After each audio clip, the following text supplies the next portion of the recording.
Monster's green, right? Monster comes in multiple colors. The one I would normally get is Fruit Punch. You're about to get fruit punched. Hello and welcome to This Is. We were exactly right about this 14-inch blade from Razer. The Razer Blade 14, I will just freely admit at the beginning of the video, is a terrific laptop that I love. I spent a lot of time using the previous generation, the 2020 or 2021, whatever the last generation was. Absolutely loved it. My favorite gaming laptop. And I would say, if you throw price out the window, if you just say, look at this laptop for the size and performance and screen, everything like that, I still think this is probably my favorite gaming laptop you can buy right now. So to catch you up on our previous video, we took a look at the 15-inch Razer Blade with a 3080 Ti in there. It was an Intel i7 12th gen. The TLDR of that is it was too hot for us to really recommend. It was too hot to handle. So one, it cost a whole lot of money. The model we had was spec'd at around $4,000. To be fair, that one was basically maxed It was out. yeah. But the 15, of course, is the bigger brother of the 14. And while they have the same NVIDIA GPUs,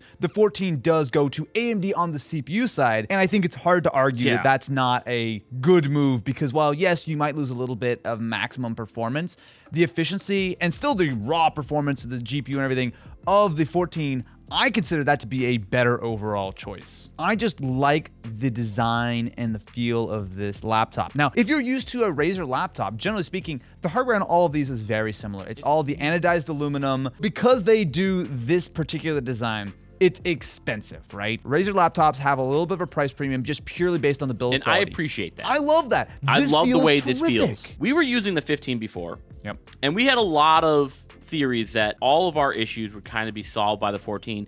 And it turns out we were right. When we were just sitting here, literally doing nothing, just sitting on the table, the fan was running. I don't know if you remember that. Yeah. Here, silent. Dead silent. We've had this on for a couple hours now. It is a little working bit with to it. touch, but it's not like uncomfortable. It's not loud. Like this is completely usable. And the same thing goes for in gaming, right? The 15 was like uncomfortable to like use Everyone's as a like, laptop. well, what? Who uses the keyboard on the like? Me, because it's a laptop. Yeah. Don't tell me I'm not allowed to use the laptop as a laptop. But Matt, didn't you know that laptops are just portable desktops? A real gamer would have brought a mouse and keyboard around with them. Shut up. If I'm spending this kind of money, I'm gonna use the damn thing as a laptop. I'll give you. I'm a trackpad warrior. I played World of Warcraft for 10 years, almost exclusively on a trackpad. If you want to use the wrist rest of your laptop that's built into the device, you couldn't do it and that was just for normal tasks. That wasn't even for gaming. I want to give Razer credit because I don't think all the heat issues that we had is Razer's fault. Especially with a 3080 Ti inside. Like, it's a lot of hardware, and while the 14, I think, is a terrific size, the 15, it is significantly bigger and heavier, but even so, still thin and light for a gaming laptop. It's the same body. It's a smaller package, so theoretically there's even less room for thermals. AMD's what's solving the problem for me here. I want to just be clear on that I don't blame Razer for the heat of the 15. Well, so talking about the 14 specifically, some of the things that are new on this compared to the last generation model that I love so much. So it's got the newer Ryzen 6000 series processor. Specifically, it's a Ryzen 9, which means that you still have 8 cores. You have the new improved graphics and everything. Here's the thing, right? Yes, that Intel chip is technically better in benchmarks, but when you consider the performance, the battery life, and just the lack of overwhelming heat, I think the 14-inch and the AMD GPU is a good call. You also now have faster memory, so it's been upgraded to DDR5. Although, and one of my big knocks against the 14, just like last generation, is that the memory is not upgradable. 16 gigs of RAM is the only option on the Razer Blade 14, as is a 1 terabyte SSD. I believe you can swap the SSD, but you're stuck with 16 gigs of RAM permanently, and that to me is a little bit of a problem because yes, I can get away with 16 today, but am I spending $2,000 plus on a gaming laptop? I like to be able to feel confident that that's gonna last more than a few years, and 16's like, okay, but you get a bunch of tabs up, you get Discord, you get a game going, like that does go a little bit quickly. On top of that, you also do have the upgraded GPUs. So you have 3060, 3070 Ti, and 3080 Ti as options. So Razer sent this over to us. This is not sponsored, but they did send it over us to borrow for a video. Yeah. And I specifically requested this model because I think that this is, of all of their laptops, the sweet spot for what 99% of their market should be buying. One thing that Razer does really well, but that makes it very difficult to shop around for them as well, is they refresh their laptops constantly. Sometimes it feels like multiple times a year. There's 4 types of Razer laptops currently available on the market. So the Razer Book is their productivity line. Probably if you're a gamer, you're not going for that one at all. Which leads us with the Blade 14, the Blade 15, and the Blade 17. Which are exactly what they say on the 10. You know, they get larger, they get a little more performance. If you're buying a Razer Blade 14, as of right now, as we're recording this video, there are only 3 models to choose from. So there's the base model that's just $2,000. Now, they all have the same Ryzen 9 processor. They all have the same 16 gigs of RAM, all the same 1 terabyte SSD. The real difference is the base model has a 14-inch, 144 hertz 1080p display and a RTX 3060. Jump up to the $2,600 model, which is what we have here. And then you get the terrific 14-inch QHD panel, which is 165 hertz. Absolutely love it. 1440 is a great size, everything like that. And this has a 3070 Ti. And then you can go all the way up to the 3080 Ti model. This is where it gets dicey. All right. We audibly gasped when we read this. Base model, $2,000. For a 3060, a little expensive, but not like egregious, not absolutely crazy. Step up to the mid-spec with that, which has the better QHD display and the 3070 Ti, $2,600. If you want to literally just change out the 3070 Ti with the 3080 Ti, it is a $900 upgrade. We literally, before shooting this video, had to double check that this was not a typo. Here's where things start to get a little bit more complicated. Say you take this one, right? $2,600. You've got the 3070 Ti, you've got the Ryzen 9 and everything.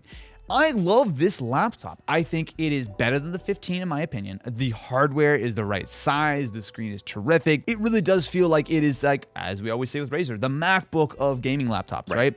But then the price. So ignore that 3080 Ti model, which is, I think, ludicrously expensive. Let's take a look at this model specifically, the $2,600 one that we both agree is probably the sweet spot. If you were to cross-shop this with the ROG Zephyrus, the 14-inch model, which I really do think is the main competition here, that laptop, as of right now, has a similar display, basically the same Ryzen 9 6th generation processor, 16 gigs of RAM, 1 terabyte SSD, is $1,000 less. One thing that I always talk about when we're talking about laptops, you're not buying the specs. You're buying the experience. So like with the Razer Blade 15, I don't care that those had all the specs in the world because I didn't like using it. So like I am personally not a fan of the G14. I don't like the keyboard. I don't like the trackpad. I don't like that it is a plastic build. And I say that coming from a spot where I get to try out every laptop that comes through here. I have the privilege of cherry picking what I like and what I don't like. I don't want you to think that I'm about to say that all those things on the G14 justify $1,000 price. $950 difference. I am not about to say that that justifies that price. Slightly better. If it was like a $300 difference, I'm going with this one every time. I always say that I try and buy for the experience more than anything else. But when you get to these large numbers like this, I can't tell you to get this one over something like the G14. As much as I love this thing, this is like my favorite gaming laptop. Absolutely. If you take price out of the equation, if you're Mr. Beast and you're dropping $3,000 on a laptop or something, I think the Razer Blade 14 is legitimately my favorite gaming laptop you can buy. I have no complaints about this laptop. Screen is terrific. Build is absolutely top notch. Good performance, great AMD CPU, GPU. The only thing I can really knock it for is that you can't get it with 32 gigs of RAM. And I can live with that. That's not the end of the world. But when you consider that this spec, which I think is the spec that you should consider, is $2,600, and you can get an equivalent G14 in almost every single aspect for $950 less, I get that there's a Razer premium. Again, like we both said, I think that this is a better laptop and it's worth spending a little bit more on. It is not $950 better. Like, I just cannot wrap my head around that. It comes back to something around, like, something for me with Razer as well. I have a hard time recommending the 15 at all. Ever since we've moved into this new era where we are fitting much bigger screens into smaller chassis, this right here at 14-inch is not that much smaller than a 15.6-inch screen. It used to be that you were sacrificing like the high refresh rate screens, which is no longer the case. The QHD 165 or QHD 120, 165 is enough to do pretty much anything on here. Absolutely. The 15 doesn't make any sense to me because if it's that hot, why not just then at that point go from 14 to 17? You get way more screen real estate. You do get the better performance out of that with the higher spec stuff. You are more likely to be carrying around a keyboard and mouse because portability is clearly not a a priority for you, chances are if you're bringing around a 17-inch laptop, you're not carrying around like a small bag. Yeah. But when it comes down to price, specs, everything like that, what you sacrifice by going to the 14 versus the 15 is so minimal to me. That's just my opinion on this. No, I completely hear you. I love Razer laptops. Generally speaking, they are terrific laptops. Some I love more than others, but generally speaking, they're built well, blah, blah, blah, blah, blah. But the pricing, I think, has just gotten out of touch with what you can get from, Legion or ROG or whatever the case is. I want to be able to tell you should go buy a 14. When I see something like this, which is such a good device in so many incredibly great areas, and yet the price is so much more, like, it's tough, man. It's like, I'm sure they're selling them. I'm sure people are buying them. And if you bought a Blade 14, if you don't look at your bank balance, you're going to have a great time. Like, no one's going to be disappointed with this laptop. It's not a $950 better than an already terrific ROG G14. Like, that's, as someone who's trying to review this, it's like, what do you say to that? It's amazing, but too expensive. This is a weird problem that we've had in the past. Yeah. Because, again, we try everything. We know what is good and what's not. Everyone just focuses on specs. But you know what's not on paper? Is, again, how does the keyboard feel? How do the speakers sound? Yeah. The screen, what is the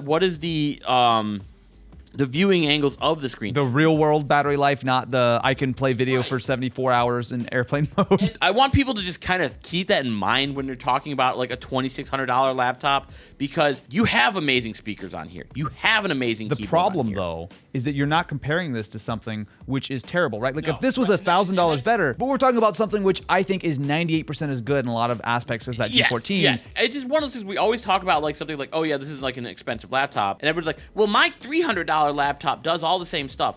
Yeah, but this just does it better. Yeah. The experience is not $1,000 better. So like, I paid $200 more. I'm trying to play both sides here. I'm trying to do devil's advocate for both sides. This does not seem overpriced to me at $2,600 for the experience that I'm getting for this. Until you look at the competition, at which it does feel overpriced. Right. I'm so hung up right now because it's such a good device, but you cannot live in a vacuum where price is not a factor unless you're Mr. Beast. Let us know in the comments what you think. Do you think that this is the best laptop that's ever been a laptop? It kind of is in some ways. It is. That's the takeaway. I love this thing so much.